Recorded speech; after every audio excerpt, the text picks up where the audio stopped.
Boa tarde a todos, sejam bem-vindos ao nosso grupo de estudos. Mais uma vez é um prazer muito grande estar aqui num projeto no qual começamos com a ideia da nossa colega Cláudia, que está aqui presente, aí eu, Rogério, e agora a gente agregando cada vez mais. Esse que é um projeto que tem interesse não só para a justiça eleitoral, mas tem interesse para a sociedade. É um projeto que faz com que todos nós que estamos fazendo parte possamos, de alguma forma, nos aprofundar nos temas e sermos agentes multiplicadores da boa informação, da correta informação, em contrariedade, muitas vezes, com o senso comum, que muitas vezes tem atrapalhado, muitas vezes tem dificultado a nossa vida em sociedade. Então, esse é um dos propósitos dos nossos colóquios, é esse. Então, fico muito feliz de, mais uma vez, estar aqui presente. Hoje, com o quarto colóquio, Justiça Eleitoral e Mídias Sociais. Esse é um tema bem interessante, um tema extremamente atual, né, um tema que tem a ver com a nossa vida hoje, amanhã, depois de amanhã. Ele não é só Justiça Eleitoral e Mídias Sociais, ele não é só atual no momento das eleições, ele é hoje atual, porque ele diz respeito à nossa atividade política, né, a atividade eleitoral, a democracia dentro do cyberespaço. Então, nossa discussão hoje diz respeito a isso. Junto comigo, está aqui na mesa, meu colega Rogério, que eu já agradeço mais uma vez, meu colega, meu amigo, meu irmão, e que sempre muito bom estar aprendendo cada vez que eu estou contigo, eu aprendo um pouco mais. Estou aqui também com a nossa estudante, a Elaine, que tivemos a oportunidade de fazer várias discussões a respeito do tema, fizemos lives, conversas e tal, e provocações durante esse período todo até a apresentação final, né, e tentando, de alguma forma, dizia para ela, não queria nunca mudar a ideia dela. Ela, no início, dizia para mim assim, mas você já sabe e tal. Não, eu quero te provocar e quero ver, nem que seja para você manter no final aquilo que você já iniciou, mas eu quero provocar você à reflexão, que seja para sedimentar o que você já achava ou que seja, eventualmente, para mudar a opinião. E foi assim, né? A gente foi debatendo nesse sentido. Então, a nossa divisão de trabalho vai ser da seguinte forma. Vou falar um pouquinho a respeito dos nossos patronos, que são Max Weber e Mariana Weber, que nesse início, faz parte da nossa atividade, e depois eu vou passar para que ela possa debater com vocês. Então, falo um pouco dos patronos. Depois, a gente dividiu da seguinte forma. Nós fizemos 5 questões que, durante todo o nosso processo de estudo, com troca de material, com as nossas conversas, com nossas videoconferências, a gente tinha que responder. O objetivo era, no final, responder essas questões. Não tinha certo, não tinha errado, mas era para tentar chegar a uma conclusão. Então, vamos lá. Só para quem está assistindo e para quem está aqui hoje, Max Weber, falar rapidamente, foi um importante sociólogo, destacado economista alemão, suas grandes obras, que o Rogério falou que é um grande fã, né? A Ética Protestante, o Espírito do Capitalismo, a Economia e Sociedade. Dedicou sua vida ao trabalho acadêmico, escrevendo sobre assuntos variados como o espírito do capitalismo, religiões chinesas, entre outros. Ele nasceu em Erfurt, na Alemanha, 21 de abril de 1864, filho de um jurista e político do Partido Liberal Nacional na época, de Bismarck. Estudou nas universidades de Heidelberg, Berlim e Gotinga. Essa cidade eu não conheço. Não conhece. Formou-se em Direito e doutorou-se em Economia, acabou desenvolvendo obras sobre Sociologia. A partir de 1893, lecionou em diversas universidades na Alemanha. Entre 1898 e 1906, ficou afastado do magistério, em consequência de algumas crises depressivas. Nesse período, realizou diversas viagens, dedicou-se ao trabalho acadêmico, um pouco sobre a vida dele. Com relação às teorias, tornou-se conhecido pelas teorias lá dos tipos ideais. Foi um grande renovador das ciências sociais em vários aspectos, inclusive na metodologia. Diferente dos precursores da sociologia, Weber compreendia que o método dessas disciplinas não poderia ser uma mera imitação dos empregados para ciências físicas e naturais, uma vez que nos estudos sociais estão presentes indivíduos com consciência, vontade e intenções que precisam ser compreendidos. Foi assim que ele criou aquela teoria dos tipos ideais, que descreve a intencionalidade dos agentes sociais mediante casos extremos, puros e isentos de ambiguidade, uma vez que tais casos não estariam condizentes com a realidade. Então, basicamente, Max Weber, sobre isso que eu queria falar. Marianne Weber nasceu na Alemanha, foi historiadora de direito, escritora alemã, aos 23 anos. Casou-se com o primo, sociólogo Maximilian Karl Ernst Weber, quando ela tinha 33 anos. Foi biógrafa do marido, foi uma das alunas pioneiras na Universidade Alemã, integrava grupos feministas do seu tempo. Fatos importantes, ela foi uma das fundadoras de um grupo de mulheres em Heidelberg, na maioria donas de casa, influenciou o marido a aceitar estudantes mulheres na universidade. Após 1898, Max começou a ter depressão, passou a viver recluso. Aí Marianne continuou a participar da vida política. Nesse período, Marianne publicou seu primeiro livro, que era sobre socialismo, na perspectiva de Weber. E daí ela vai falar um pouquinho depois a respeito disso, basicamente isso. Bom, com relação à divisão metodológica do nosso trabalho. Então, a gente queria falar sobre as mídias sociais, e eu conversei com ela e a gente definiu 3 tópicos. Primeiro, ela fala sobre a democracia e eleições. Pedi para ela, a gente foi debatendo isso, e extrair a essência dos conceitos e sua importância. Democracia e eleições. Tentar extrair o máximo possível sobre isso.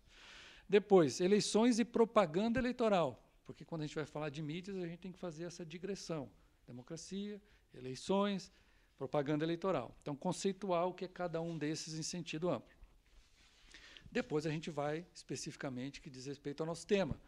No terceiro item, propaganda eleitoral na internet. Vocês estão acompanhando aí, a gente deu aí o nosso roteirinho. Quais são as propagandas eleitorais na internet? Falando um pouco a respeito disso. 4.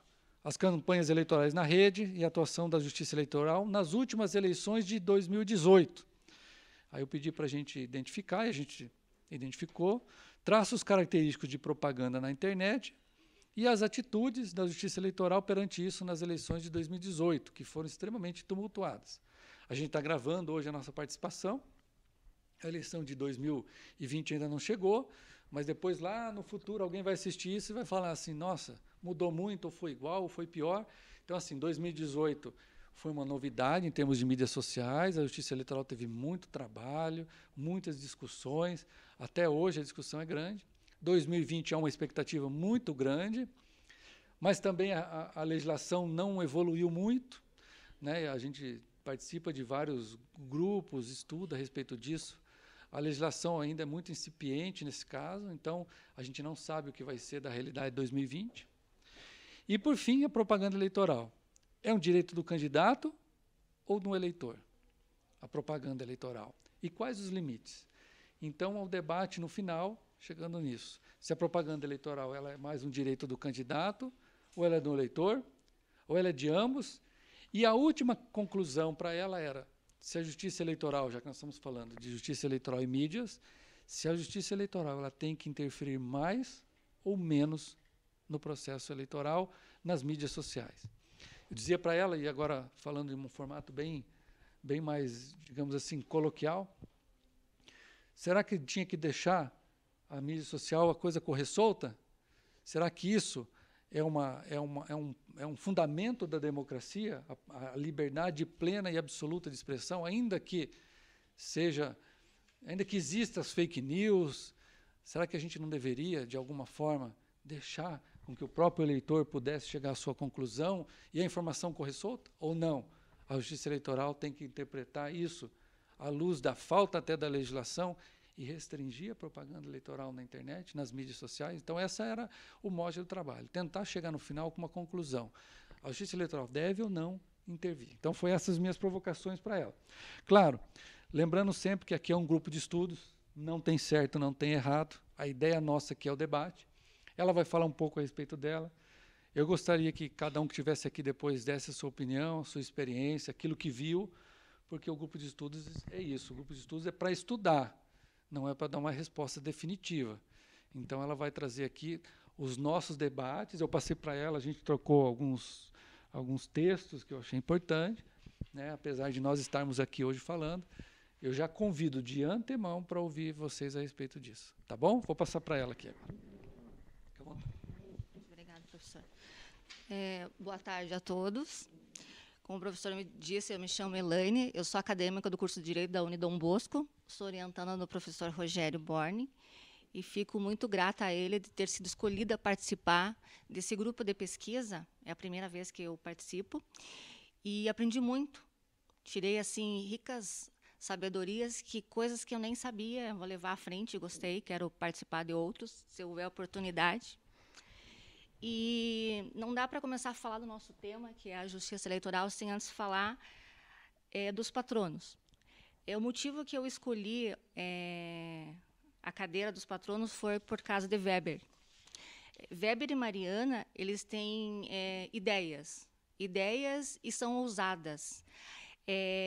Ele sempre evoluiu em ideias, e ela, o que ela fez de maravilhoso foi fundar um grupo de estudo com quem? Com mulheres donas de casa, que foi a palestra da vez passada que nós discutimos, que é muito importante as donas de casa fazer parte disso. Imagine naqueles idos tempos fazer com que tenha uma fundação. E o mais bacana, ela conseguiu fazer com que o esposo deixasse mulheres estudar na universidade, criando ideias, sendo ousada. Então, na realidade, para mim, Max Weber e Mariana, eles vão além dos olhos, da visão, eles são de almas. Então, por isso eu escolhi. E segundo ponto foi porque era instigador o tema do professor Frederico. De primeira mão, o meu TCC ia ser fake news. Mas, depois, conversando com o professor Rogério Borne, a gente chegou um consenso de ser mais no tema puxar a religião em si. E daí eu gostei mais do primeiro tema e descartei fake news. Mas gostaria de trazer e aprender um pouco, e aprendi com o professor Frederico. Nós conversamos bacana a nossa discussão, que foi por WhatsApp, videoconferências, assim a gente gravou áudio, a gente deixou mensagem um para o outro, porque tempo para se reunir ninguém tem. Tempo para estar aqui, esse momento é muito bacana, porque ninguém tem tempo. Todo mundo tem alguma coisa para fazer. Então, como ele também é uma agenda cheia e viaja muito, e eu tenho uma agenda minha, a gente não se viu, mas a gente se falou muito por WhatsApp. Mas gostei de tudo que ele me passou. Ele me instigou a refletir no que vai ser discutido aqui. Primeira mão, eu vou explicar a minha apresentação e depois, junto com os colegas, se vocês quiserem. Ele me disponibilizou material. Eu só vi o material dele, eu não quis pesquisar por fora. Eu achei bacana no que ele me trouxe. E não posso deixar de citar as referências, porque acho que referência é tudo num bom trabalho. Então, a primeira referência, ele me mandou uma dissertação de pós-graduação da Universidade Federal do Amazonas. Foi escrito por Rafael Moura. Ele escreveu sobre o uso das redes sociais digitais durante as eleições suplementares do governo em 2018. O segundo material foi um guia da internet sobre democracia e eleições do ano de 2018. O terceiro foi a justiça, a propaganda eleitoral na internet. E o quarto último foi um artigo sobre o tratamento jurídico das notícias falsas, fake news, escrito por Augusto Carvalho e Gustavo Kampfer. Ele me fez 5 primeiras perguntas, que foi as perguntas que ele mencionou ali. Aí eu refleti sobre elas, eu li todo esse material que ele mandou e fui pesquisar. Aí cheguei à conclusão das pesquisas. Aí ele me fez mais 4 perguntas, que essas 4 eu vou deixar para o final. Eu já postei no grupo, para cada um que quiser responder e dar a sua opinião, porque aqui é a minha pesquisa, foi a minha opinião junto com a orientação dele. Agora, bacana é cada um falar um pouquinho. Depois mais vocês vão entender. E vai ser bacana discutir junto. Érica, pode pôr. Eu montei um slide para acompanhar, que eu acho bacana acompanhar. Mas daí, bacana aparecer ali e eu falar um pouquinho. Travou? Poxa. Mas tudo bem. A hora que aparecer ali, a gente vai. Então, democracia, eleições. A democracia. A efetiva participação dos cidadãos subsiste o poder de quem a devém, do povo. Atua no combate aos regimes ditatoriais, pois a tomada do poder ocorrerá pelo que obtiver a maioria dos votos. A liberdade de escolha do governante por parte do indivíduo prevalece em detrimento do Estado. Eleições. O processo no qual é colocado no poder o candidato que é escolhido pela maioria dos cidadãos através do voto é o pilar do Estado democrático. Por meio da eleição do cidadão, irá participar ativamente com vistas à efetivação do bem comum. Eleições e a propaganda eleitoral. Consiste no procedimento que viabilizará a observância das propostas dos candidatos por parte do eleitorado, para posterior exercício da democracia por meio do voto. Propaganda eleitoral. Não diz respeito apenas ao horário político, mas em toda a publicidade que pode ser exercida em prol do candidato, nos diversos meios de comunicação. Apresentam-se suas ideias, as propostas dos candidatos. Propaganda eleitoral na internet. Com base legal no artigo 36 da Lei 9.504 de 1997, artigo 22 da Resolução do Tribunal Superior do Trabalho, 23.457 de 2015 e a Lei 13.488 de 2017, é permitido, por exemplo, a utilização de plataformas online, sítios eletrônicos que dizem respeito ao candidato, mensagens eletrônicas direcionadas aos endereços que tenham sido cadastrados de maneira gratuita pelo candidato, blogs, redes sociais, sites de mensagens instantâneas que tenham sido objeto do conteúdo produzido pelo candidato ou por sua respectiva coligação, por exemplo.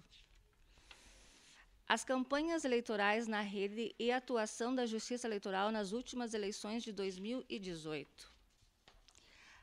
Consiste em grande estratégia, os candidatos, partidos e dos demais envolvidos no âmbito das eleições, como forma de promover a divulgação de informações, ideias e propostas. Os candidatos estão utilizando cada vez mais as redes sociais como forma de estender as campanhas, que até então eram realizadas tomando como base apenas métodos tradicionais. A cada eleição que passa a Justiça Eleitoral, vem ampliando a forma como as plataformas são utilizadas, com vistas a promover a campanha dos candidatos. Considerando os traços característicos da propaganda na internet, aponta-se o fato de haver maior impulso do conteúdo nas plataformas digitais ou maior controle dos gastos à vedação quando a utilização de perfis falsos, além da responsabilidade que pertine à remoção do conteúdo. E agora a atuação da Justiça Eleitoral também nas eleições de 2018, com a proibição quanto à criação de contas falsas para a programação de notícias falaciosas, proibição da utilização de campanha com forma de denegrir a imagem de outros candidatos, remoção do conteúdo e emprego de multa. E, por fim, propaganda eleitoral, direito do candidato ou eleitor, quais os limites? Consiste em um direito de candidatos e dos eleitores, pois, diante de um processo democrático, irão conhecer o ideal que é defendido por cada pessoa. E quais os limites de tudo isso? Impossibilidade de haver a vinculação em algumas páginas, como, por exemplo, de órgãos públicos, além de proibir a venda de cadastros de e-mails. O direito à liberdade de expressão deve ser exercido em observância ao interesse público, sem se esquecer da promoção da democracia. Essa daqui foi a minha pesquisa de leitura que eu fiz. E agora eu vou um pouquinho nas perguntas do professor, que ele fez ali as perguntas, e eu esmiucei mais detalhado. E ele concordou, achou que estava dentro da pesquisa, então agora eu vou mencionar para vocês. A primeira pergunta que ele fez foi a democracia e as eleições.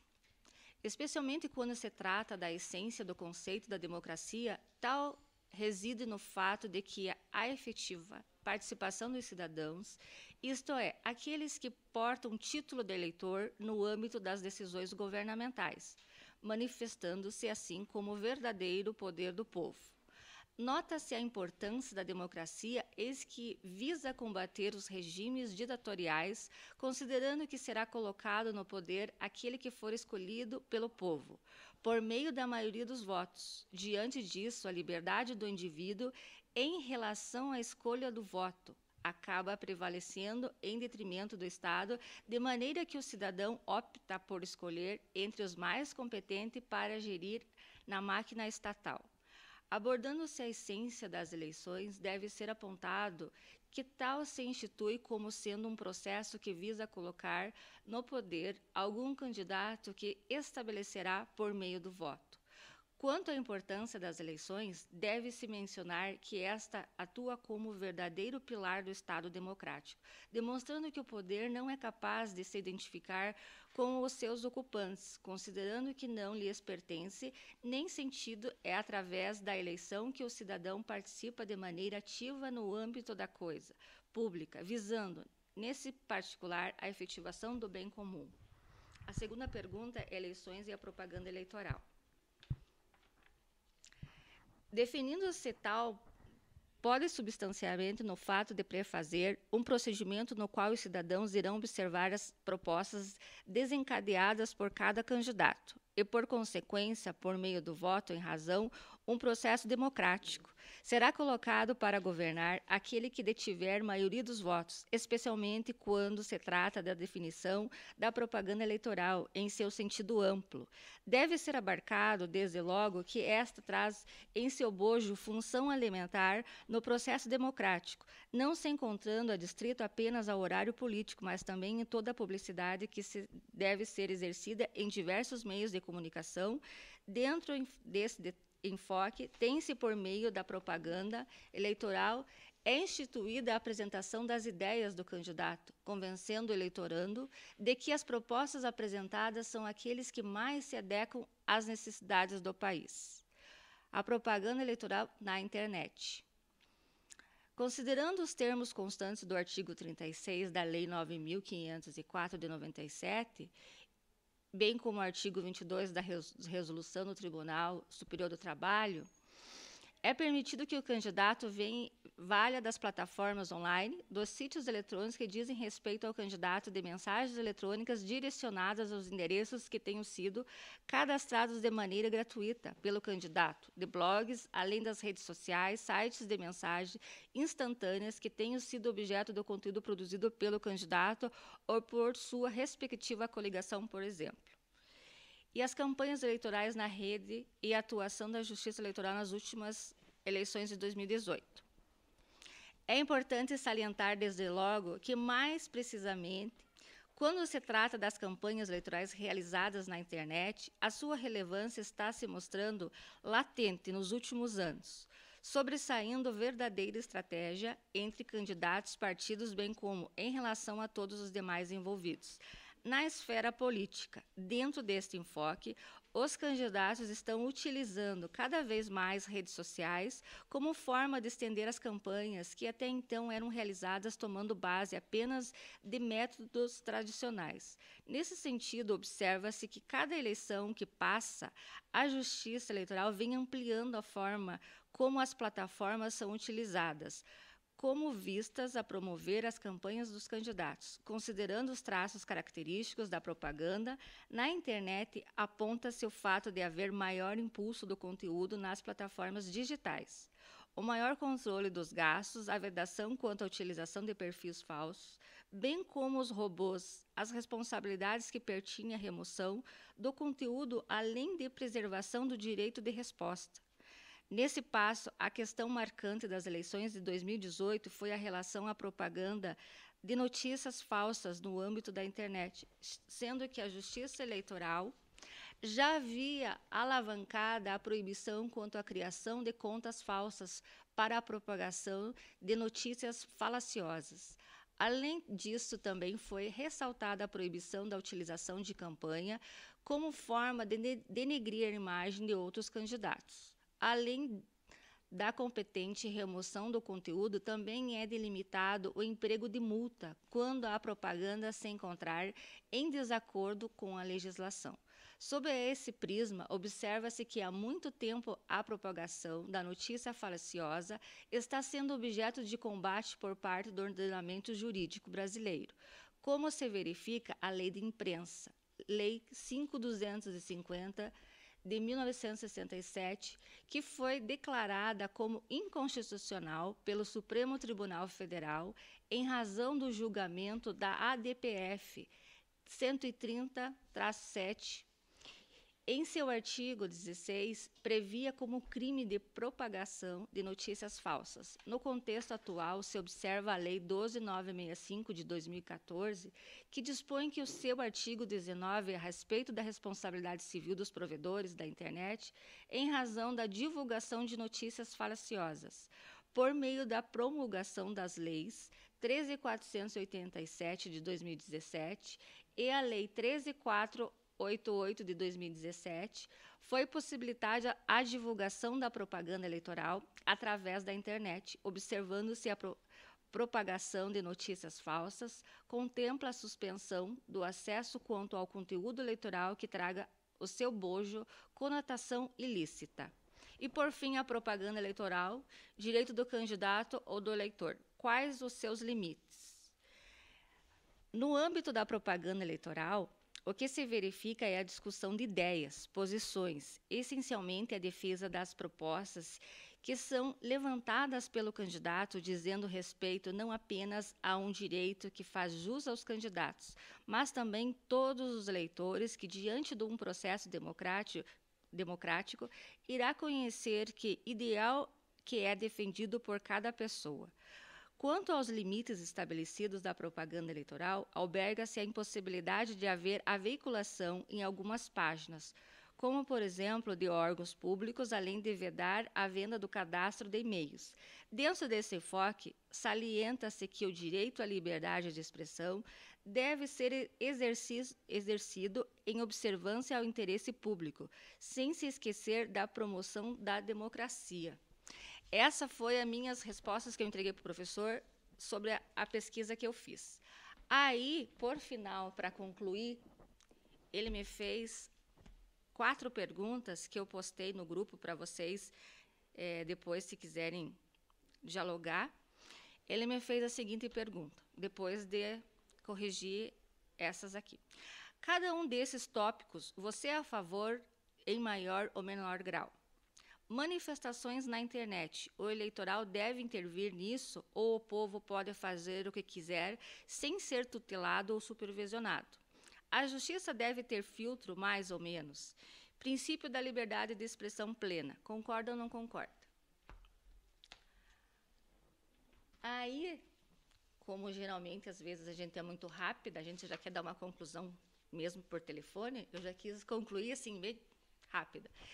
Ele comentou sobre aquela professora, esqueci o nome dela, professor, que é aquela professora que ela acha que não deve o eleitoral existir, que daí dá aula. A professora Enredo Salgado, que ela tem uma das grandes defensoras de que a intervenção tem que ser mínima, né? A gente debateu sobre isso. Então, eu de cara já falei, então eu já não poderia conversar com ela. Aí ele me fez refletir, pensar, me fez essas perguntas, e daí eu cheguei, daí ele falou assim, não, vou te dar 2 dias para você refletir, porque perguntas são reflexões. Aí depois nós conversamos sobre a resposta. Na realidade, eu não vou alterar do que eu já tinha dito de início para ele. Eu só complementei e refleti porque, às vezes, a gente não pode pensar só em si. Nós temos que pensar no futuro, no próximo, em gerações novas que estão por vir. E respeitar as gerações antigas. Aí eu coloquei na minha conclusão. É certo que todos esses dados levantados nesta pesquisa merecem uma reflexão a todos enquanto cidadãos em ano de pleito. Precisa, sim, ao meu ver, ter uma administração em maior grau que regulamenta e administra e julga. É o caso do Tribunal Regional Eleitoral. Serve para esclarecer o povo, sistema representativo, supervisionando em ano eleitoral. O eleitoral é um órgão jurisdicional regido pelo Código Eleitoral, organiza instruções, resoluções e portarias para estabelecer alguns critérios, julga o que é certo ou errado. A função administrativa da Justiça, se na hipótese de ser exercida por outro órgão diverso da própria estrutura judiciária, poderia trazer inconvenientes a partir de administrações que não compartilham dos mesmos critérios. Assim, a unificação representa a medida adequada para evitar dissonâncias que pudessem resultar em dificuldade insuperável, situação indesejável para um bom andamento dos pleitos democráticos. De tal forma, a estruturação da justiça eleitoral, espelho que representa um avanço cultural da nação brasileira, cujos mecanismos são resultados da experiência política vivenciada por muitas décadas, nas quais soube superar as significativas dificuldades para a formação e desempenho do atual modelo que está de forma satisfatória às funções jurisdicionais e administrativa de forma democrática, amparada em critérios técnicos legais que permite concluir significativa participação para a consolidação democrática no Brasil, com o comprometimento para que o povo esteja amparado em ano de eleição. Na minha opinião, merece sim, tem que ter, que é um órgão preparado.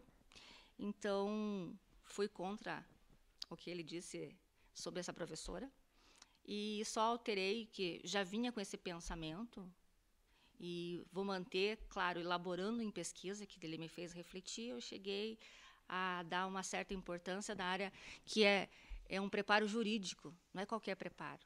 É uma experiência de vivência de anos que você vai plantando uma sementinha para poder assistir, dar amparo ao povo, porque o povo sozinho não tem como. Então, precisa. Aí, isso foi a minha pesquisa.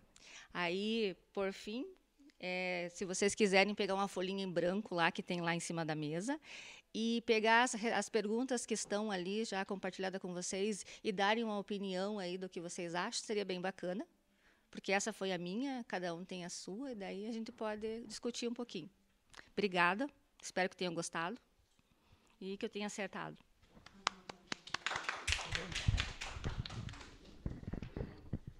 Parabéns, Elaine. Não tem o certo, não tem o errado. Tem o feito, e muito bem feito, né? A gente ficou orgulhoso, fico muito feliz que você tenha gostado, se aprofundou no tema, a gente debateu bastante com relação a isso. Talvez a gente até quisesse ter mais tempo mesmo, a gente falou, né? Porque o tema ele é instigante. Quando eu trouxe aqui o antagonismo do pensamento da professora Eneida, certamente era para trazer que ela é uma grande e profunda estudiosa, para querer trazer algo fora do senso comum, né? Quando eu trouxe para ela isso, eu falei, olha, vou te mostrar algo que não é o comum. Então, você vai agora pesquisar algo diferente e ver qual é a sua opinião para que o grupo de estudos tenha esse sentido. Então, fico feliz, mas mais do que isso, fico muito orgulhoso do teu resultado. Penso que o projeto de pesquisa tem esse sentido. Tá? E se alguém quiser falar alguma coisa, é um tema bacana. Mídias sociais é uma coisa que às vezes tem muita gente que quer aprofundar nisso, mas também me sinto bem satisfeito. Mais uma vez, parabéns. Obrigada.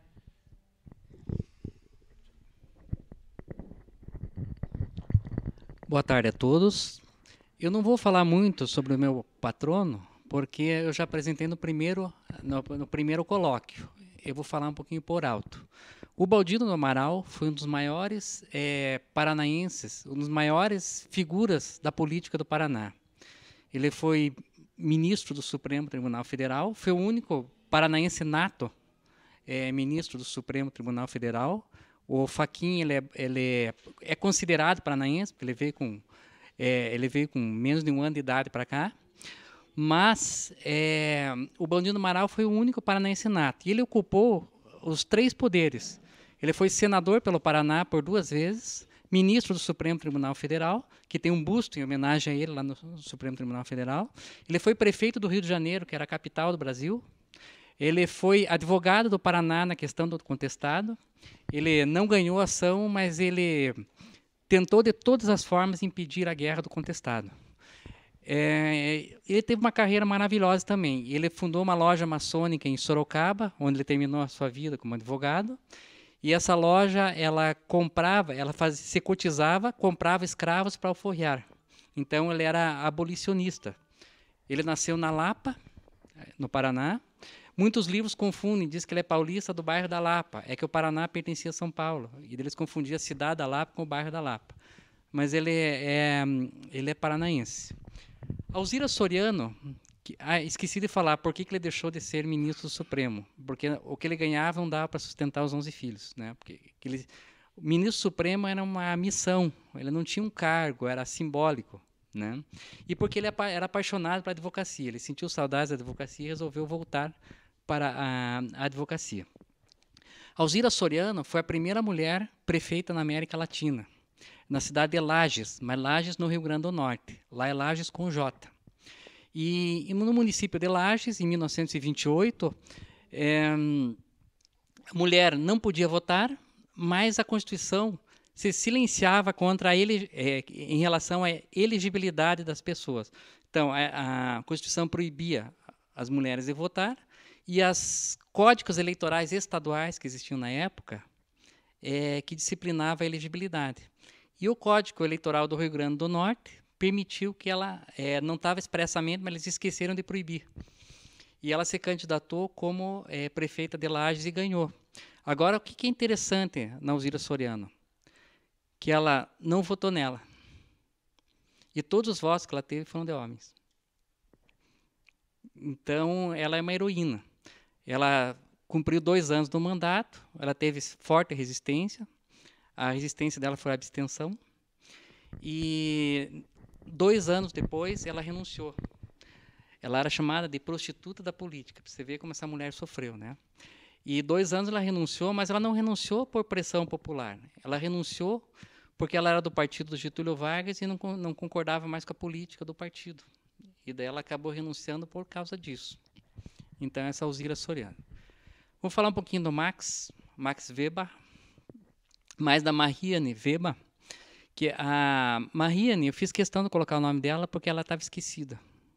Vocês viram que todos os patronos que eu coloquei uma mulher. Por que a mulher nunca é patrona? Né?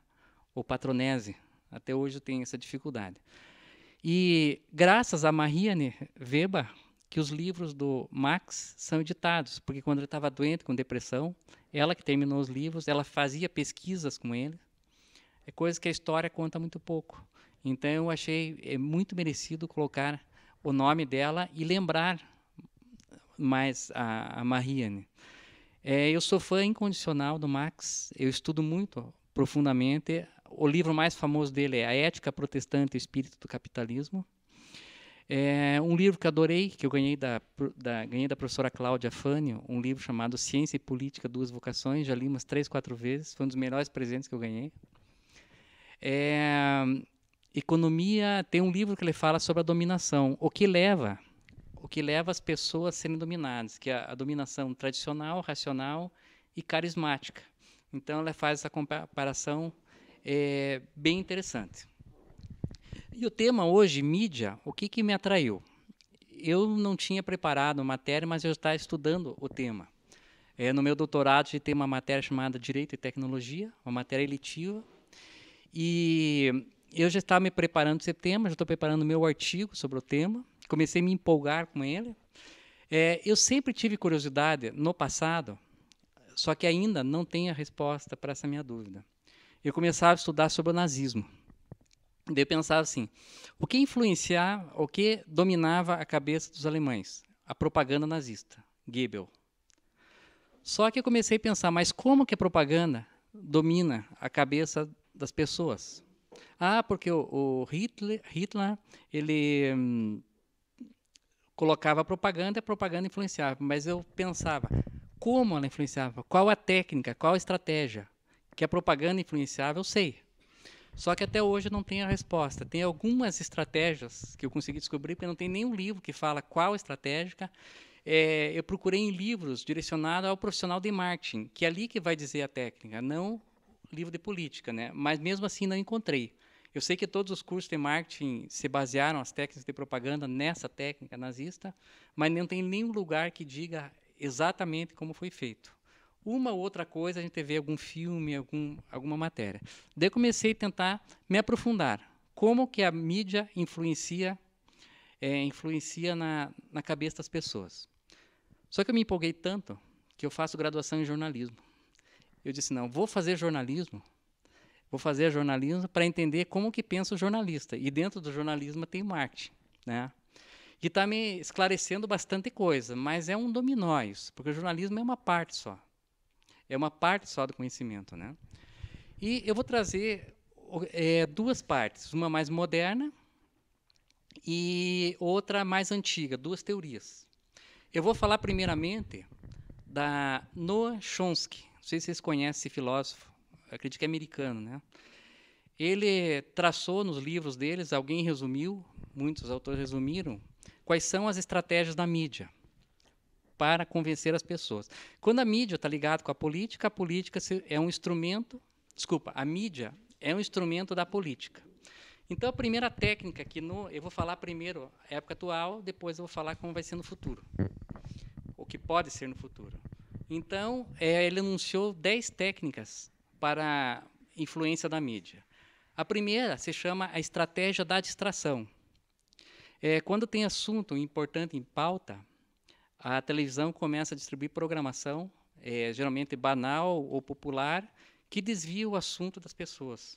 Então, ela começa a colocar em massa programas, comédias ou novelas, programas que distraem a pessoa para ela não prestar atenção no que está acontecendo no mundo atual.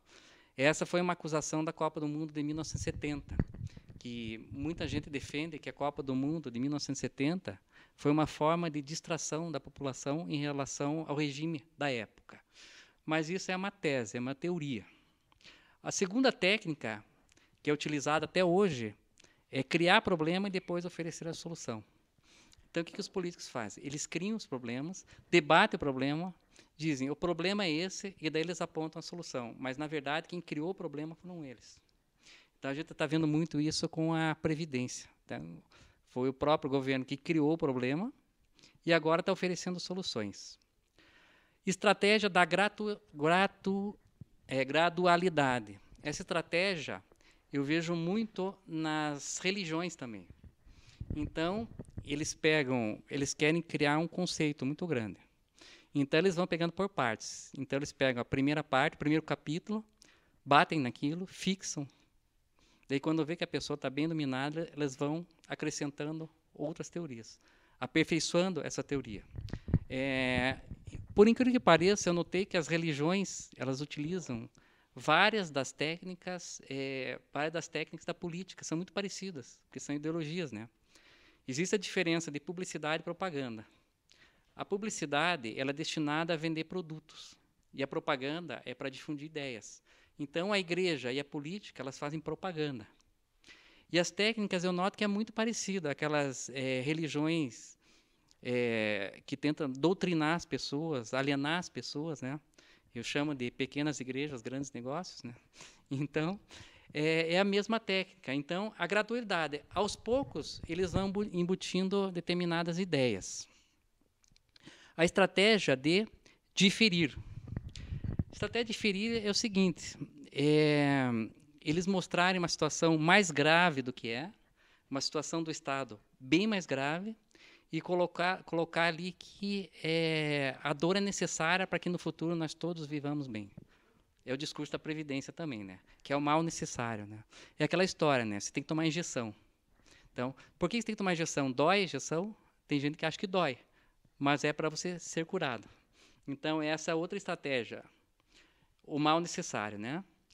Dirigir as pessoas como se fossem crianças, falar a linguagem de criança para as pessoas, aquela linguagem simplificada, mais direcionada.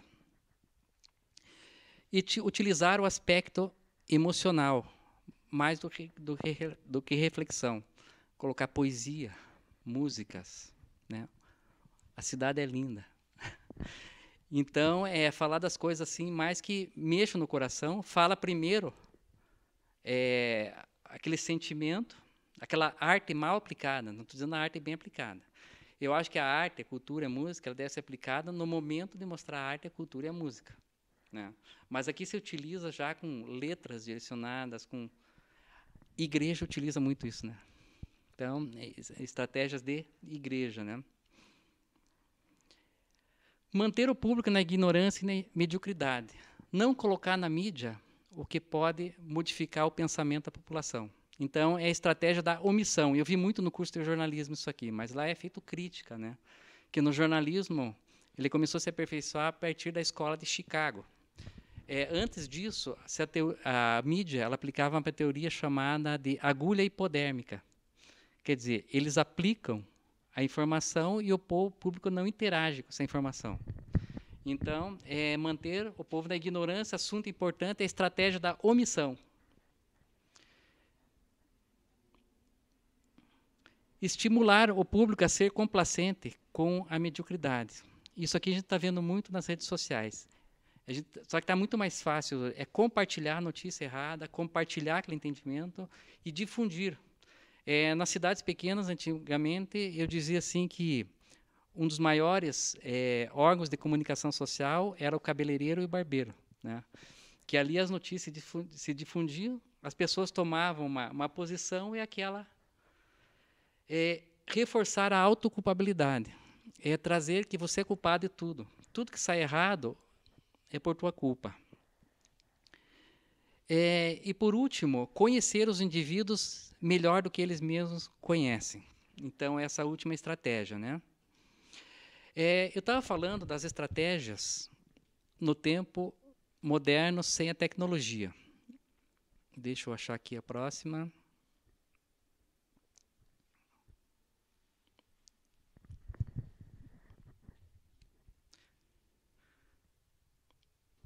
Só um pouquinho aqui.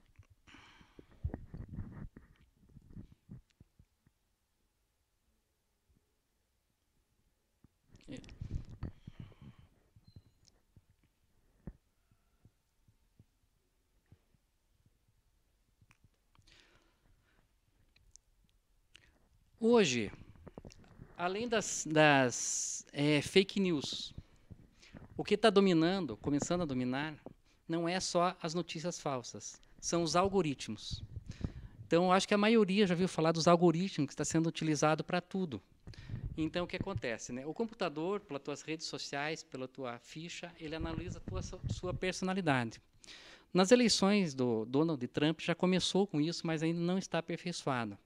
Então, o que eles faziam? Eles querem espalhar determinada notícia falsa. Então, eles vão pesquisar o algoritmo de todo mundo que está nas redes sociais, Facebook, WhatsApp. Eles vão determinar palavras-chave. O computador faz isso automaticamente, robotizadamente.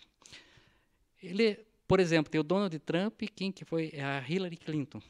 Então, é mapeado esse algoritmo, eles vão pegar esse grupo de internautas, ele é radicalmente contra Donald Trump. Okay? Você vai mudar a cabeça das pessoas radicais? É difícil. Daí, do outro lado, tem aqueles que defendem o Donald Trump incondicionalmente, que é o eleitorado dele. Eles não vão investir nisso aqui porque esse eleitor já está ganho. Eles vão investir aonde? No meio. Naquelas pessoas assim que são contra o Donald Trump, mas podem ser flexíveis e mudar de ideias. Então, o robô ele vai direcionar as notícias falsas ou para convencer esse tipo de público. É aquele público que a gente chama dos indecisos, né?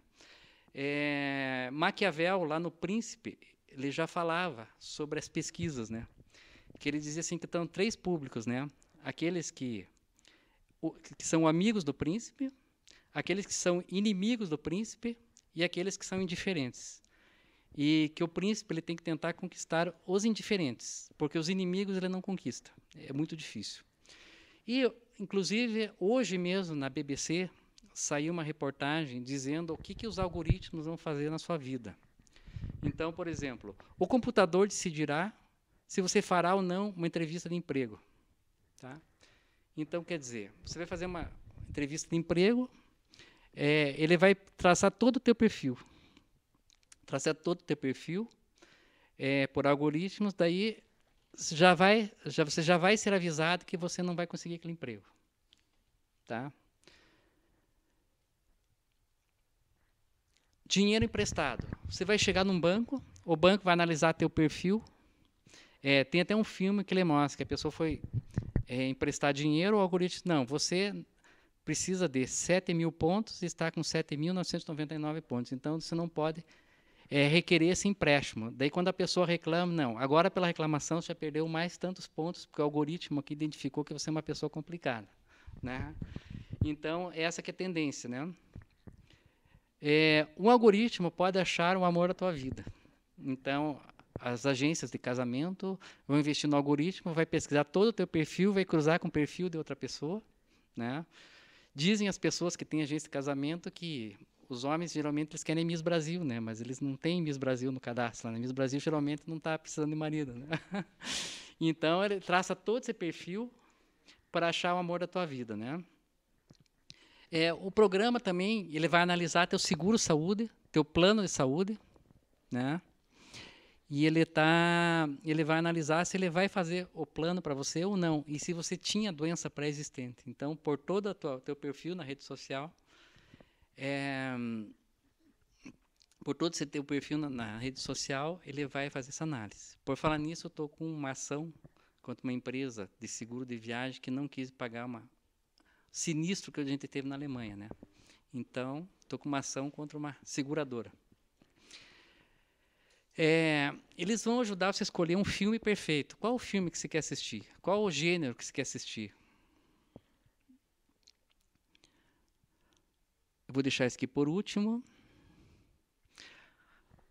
Uma coisa interessante que a reportagem fala, né? Os algoritmos também, eles vão funcionar como o Lombroso eletrônicos. Já viram falar do Lombroso? Lombroso foi um legista, um cientista no passado, que ele desenhava, ele estabelecia o perfil do criminoso. Ele colocava o criminoso nato, ele tem aquele nariz reto, a testa reta, ele determinava qual que era o perfil de um criminoso. Então, o algoritmo vai determinar qual o perfil de alguém que pode ser um criminoso. Essa é uma das opções, né? E um computador pode te mandar para a prisão, né? Então, ele vai combinar todos os algoritmos e vai chegar à conclusão que você cometeu aquele crime.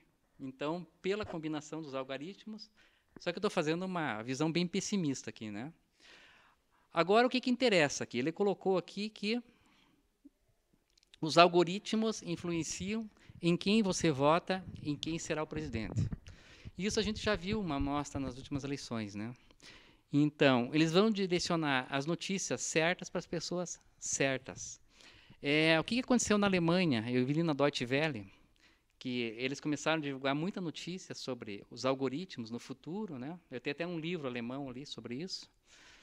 E dentro desse futuro, alguém começou a disparar e-mails, WhatsApp e cartas pelo correio para as pessoas avisando que tinha uma eleição, né, eleição municipal, que as pessoas não precisavam comparecer, que o algoritmo já identificou o candidato delas e que ela já tinha votado. Mesmo na Alemanha, tem gente que acreditou e não compareceu. E por incrível que pareça, né, pelo que eu vi na reportagem, quem não compareceu normalmente foram os jovens, que acreditaram na tecnologia. Os idosos, que não acreditam muito na tecnologia, compareceram.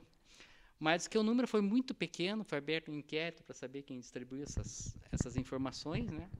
E não chegou a influenciar a eleição, que dizem que era uma bobagem tão grande que pouca gente ia acreditar, né? Então, se acredita que os robôs vão distribuir as notícias por WhatsApp, pelo Facebook, de acordo com o perfil de cada eleitor. Então, de acordo com a forma com que aquele eleitor pensa. E se formos pensarmos hoje, vocês já viram que no Facebook só aparece coisa que vocês gostam? Ele analisa, principalmente no Facebook, Instagram. Por exemplo, eu sou católico, tá? Fiz aquela cartilha da CNBB, né? Não aparece nada, notícia nenhuma de evangélico. Daí eu começo a pensar, será que eu não conheço nenhum evangélico? Será que eu tenho quantos alunos passaram na minha vida? Nenhum evangélico? Não sai notícia nenhuma, nem ruim, nem boa, né? Um amigo meu que é bispo também, não aparece nada de evangélico para ele, né?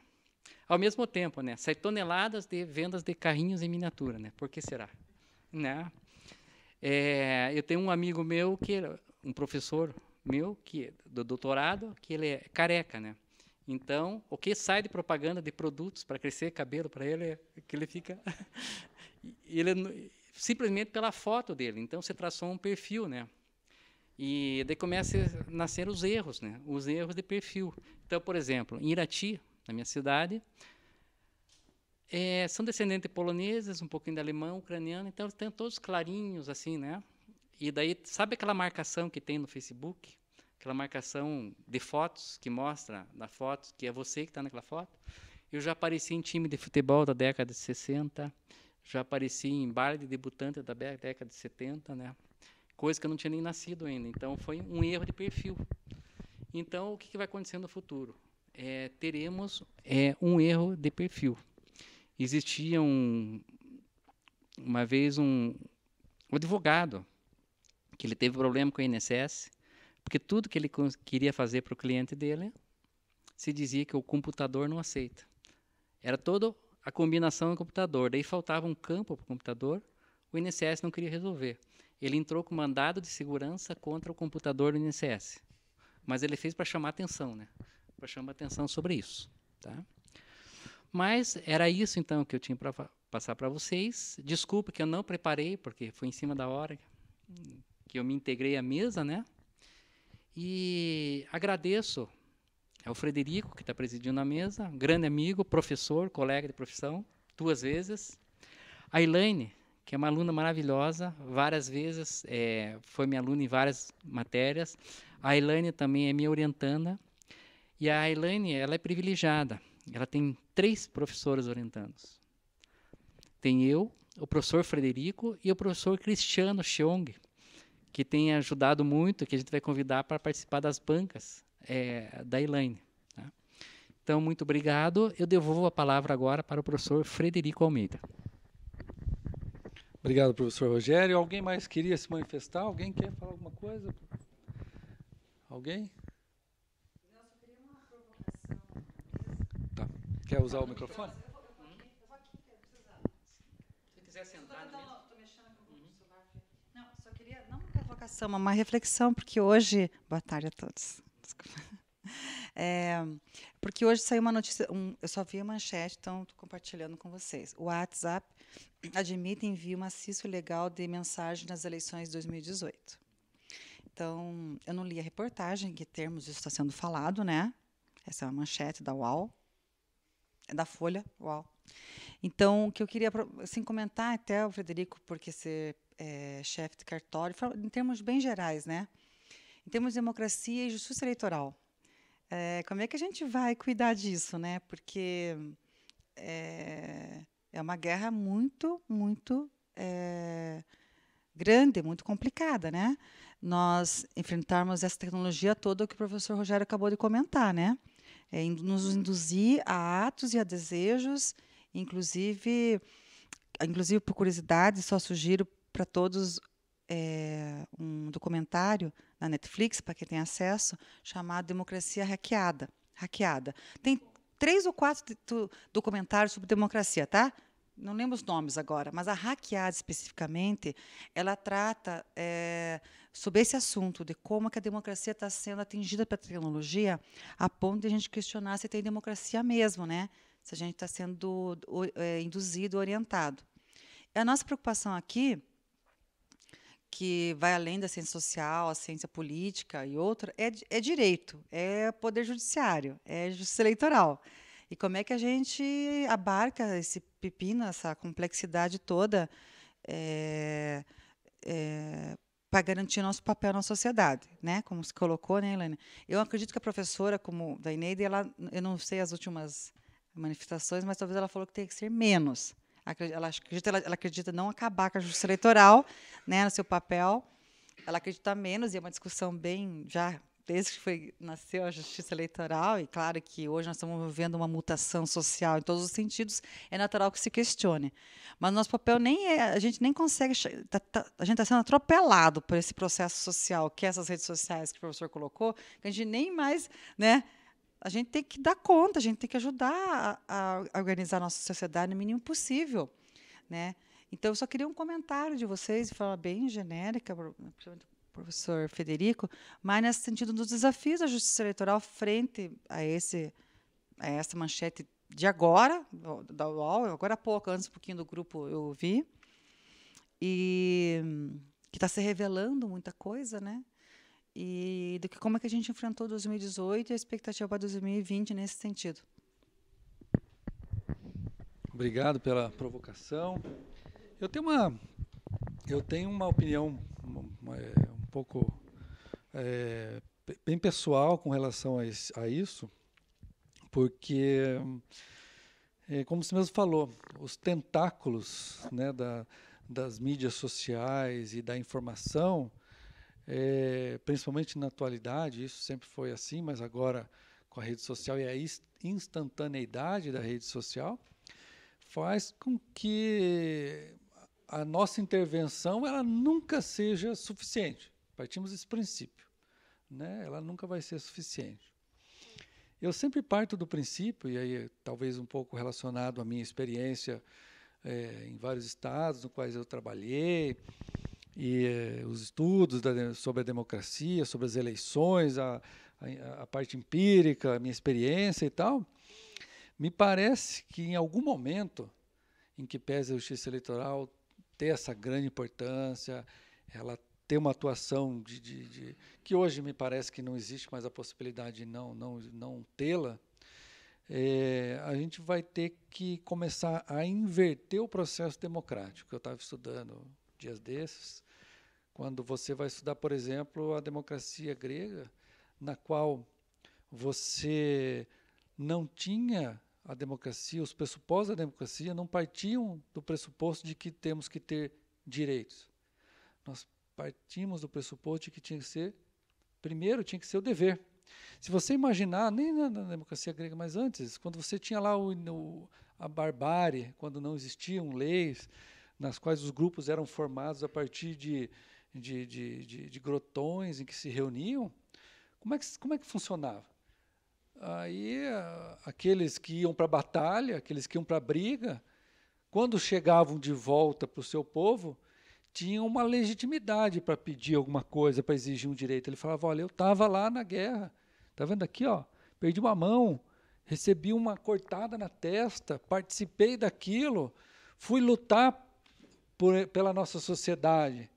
E aí ele tinha legitimidade de pedir os direitos, ele tinha legitimidade de exigir alguma coisa daquele grupo. Então a legitimidade ela era montada a partir não a partir da gente buscar o direito, principalmente antes era o dever. Então eu ia na batalha, eu mostrava que eu estava interessado pelo meu grupo, eu lutei pelo meu grupo, e quando eu voltava, se eu tinha algum direito a reivindicar, eu tinha que mostrar o que eu fiz. Então, talvez, penso eu, Cláudio, que a gente vai chegar em um momento que nós vamos ter que começar a inverter. A nossa matriz constitucional, em que fala que nós temos muitos direitos, faz com que o quê?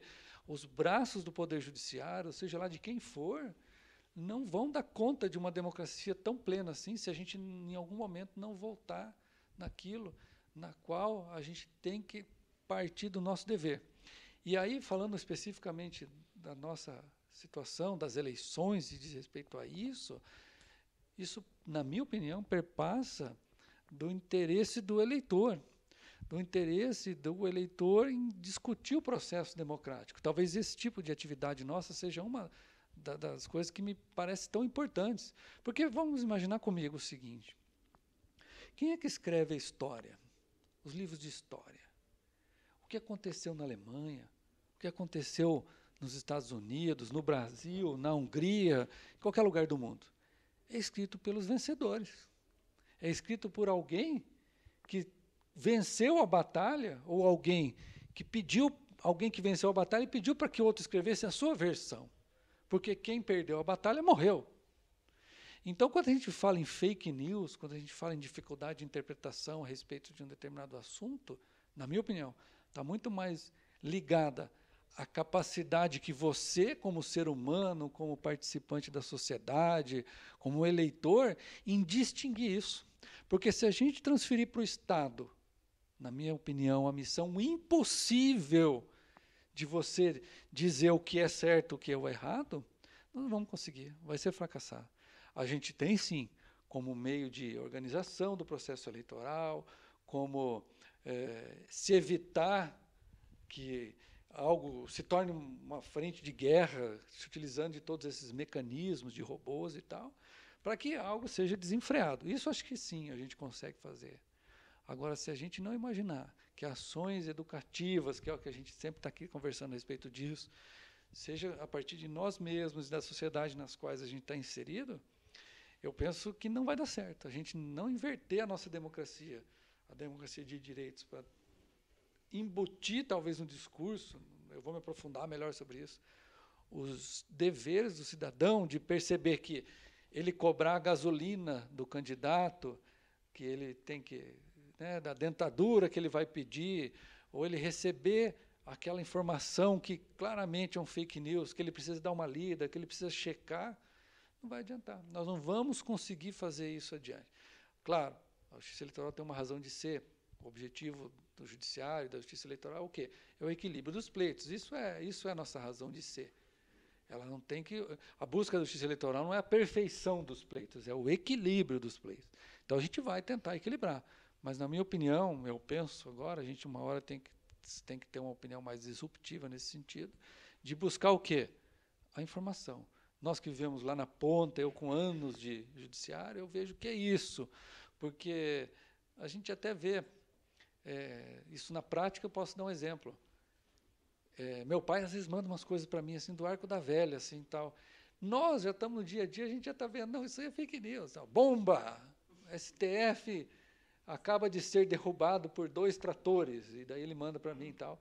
Aí ele fala, não isso, mas ele manda algumas coisas assim. Então, o que acontece? A gente já tem um pessoal que já está criando essa consciência, mas, naturalmente, você acaba transmitindo, porque vai ficando um pouco mais sofisticado. Mas como que a gente faz? Com informação e formação. Não vejo outra forma. O judiciário sozinho não vai ter mãos para isso. Talvez essa próxima experiência, espero que não seja desastrosa, triste, no sentido de que a gente vai perceber que, na minha opinião, a gente não vai ter mãos, né, e a gente não fique frustrado com isso. Eu não tenho expectativa de que a gente vai conseguir ter mãos para mudar muita coisa. A gente vai dar uma equilibradinha. Mas talvez na próxima a gente comece a perceber que a Justiça Eleitoral tem algumas coisas que pode fazer e outras vai passar pela informação e pela formação. Pelo menos essa é a minha ideia. Alguém quer falar?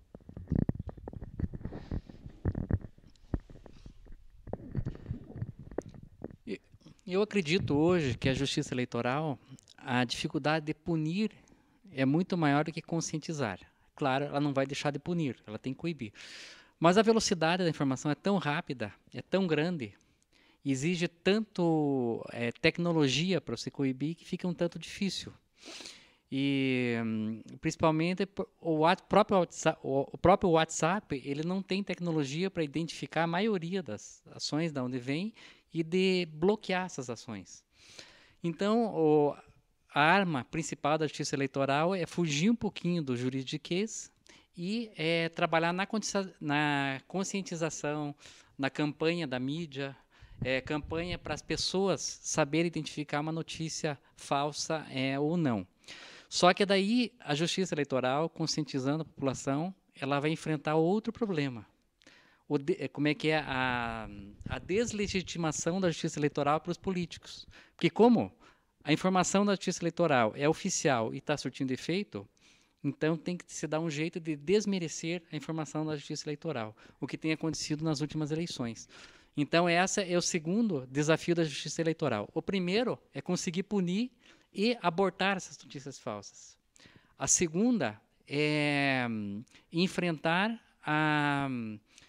quer dizer, não deixa de ser falsa, né? É enfrentar uma falsa deslegitimação perante a população, de que a urna é fraudada, de que essas informações que circulam na internet que a gente sabe que não tem pertinência. Uma das formas que, quando me perguntam como identificar notícias falsas, que eu esqueci de falar aqui na minha... O que se deve fazer? Você lê a notícia. Primeira coisa, aonde foi publicada essa notícia? Tá? Veja se aonde foi publicada essa notícia é mesmo aonde você pensa que é. Então, técnicas que eles utilizam. Gazeta do Povo. Colocam com 2 T's ou 2 E's. Gazeta do Povo. Você pensa que está acessando com a mesma carinha, com a mesma... Eu já peguei uma notícia dessa, da Gazeta do Povo, alterada. Era a mesma notícia da Gazeta, mas eles tiraram a palavra não, colocaram não, maquiaram. Daí que eu vi que... Eu mesmo estava achando que estava lendo a Gazeta, que pouco eu olhei estava lá, Gazeta com 2 T's. Né? Então, era uma fake Gazeta. Né? Peguei, anotei e mandei para a Gazeta do Povo. Avisei que está acontecendo isso. Né?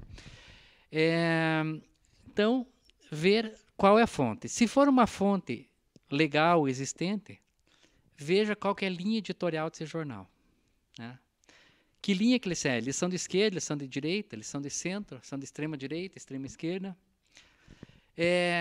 Após você ver se a fonte desse jornal é séria, veja se saiu em outros jornais, porque às vezes a notícia pode estar errada ou intencional. E uma notícia importante não vai sair num jornal só, vai sair em todos. E saindo em todos, leia todos, para ver a posição de cada jornal e tirar a sua opinião. Tá? Só que isso não é muito fácil. É fácil para nós aqui, que temos curso superior, 2 doutorandos, 1 mestre. Né? Para a população não é muito fácil fazer isso, porque recebe a opinião pronta, adota aquilo como uma verdade e segue aquela... na minha família mesmo, eu tive problemas de pessoas que têm curso superior e que tiveram essa visão. Olharam, acreditaram e compartilharam. Daí, quando compartilharam para mim, eu disse, não é assim. Daí brigaram comigo porque disse que eu que estou errado. Então, a gente fica... o domínio, a circulação da notícia é tão rápida que não dá tempo da pessoa pensar. Né? E mesmo pessoas com alto grau de instrução têm essa dificuldade.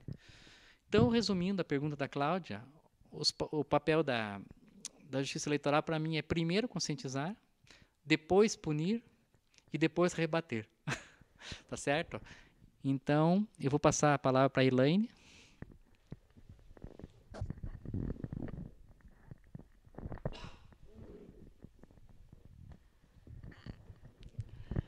Eu não conheço muito, não sei se o eleitoral tem um programa dessas ações que para trazer mais a população, os que não são informados, os leigos, porque os que estudam, os jovens que têm interesse, eles vão buscar o que é verdade, o que é certo, o que é errado. Mas e a maioria que está lá quietinha, que não sai, que daí mal sabem alguma coisa? Aí chega um mais informado, aí é isso e pronto. Mas eu não sei assim o que o tribunal tem nessas colocações de auxílio a essa informação ao povo. Porque, como numa das perguntas que foi colocada ali, que o professor colocou, era se é a favor do eleitoral ou deixar o povo. Mas como que o povo vai agir se o povo não tem informação para fazer parte? Então, assim, precisa de um órgão mais estudado. O povo é difícil, você conversa com aí as pessoas mais antigas, mais simples, não sabe.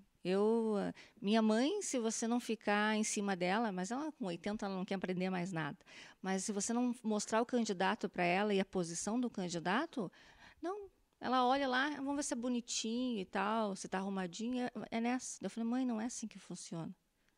Não é a aparência que vai ajudar a melhorar. Mas eu não sei se tem professor, projetos aqui que tira essas pessoas que precisam de um conhecimento, sabe, que é mais velho, sabe, para favorecer, levar à frente, ajudar assim a você escolher melhor. Tem a ideia de uma colega nossa que não é colocada em prática aqui no TRE do Paraná, mas parece que ela já deu ideia em algum encontro de TRS e está sendo já feito, que é em relação a pessoas idosas. Em que sentido? Há uma pesquisa dos Estados Unidos, não no Brasil, mas nos Estados Unidos, que quem mais divulga fake news pelo WhatsApp são as pessoas idosas. Eu não sei exatamente a partir de que idade eles consideram idosos, tá? Lá nos Estados Unidos. Mas o que significa isso? Como a gente e nosso eleitor do futuro são os idosos, porque nós estamos tendo uma população pouco nascimento, né? E a população naturalmente envelhecendo, como hoje é a Europa. Então, tem que mudar a perspectiva. Então, o Paraná ainda não fez esse trabalho, mas tem já colegas com projetos prontos tentando, por exemplo, trazer os idosos aqui para conhecer nossa urna, para conhecer nossa realidade. Primeiro foi uma defesa institucional, porque nós tivemos problemas com fake news, que nós estamos falando de democracia de forma geral, mas nós, como instituição, tivemos problema com fake news em relação às urnas. Então, a gente foi muito atacado de várias formas, de forma, inclusive, assim, muito agressiva, do ano passado. E foi muitos fake news contra a justiça eleitoral, tentando desestabilizar a democracia através de uma instituição que seria a nossa. Fora dos problemas que a gente está conversando, né? Então, seria uma forma que eu acredito que ainda não é feita, mas parece que algum TRE, que eu não vou lembrar agora, mas eu acredito que deveria ser feita, sabe? Que é a questão do trazer essas pessoas mais maduras que venham conhecer a gente aqui, venham compartilhar, venham tirar suas dúvidas, para que não continue se reproduzindo essas desinformação que hoje chama, né? Parece que o termo mudou, né? Pelo que eu estou percebendo, hoje não se fala mais fake news, combater a desinformação. Acho que esse é o termo que está sendo usado em todas as reuniões agora. Parece que mudou o termo, sabe?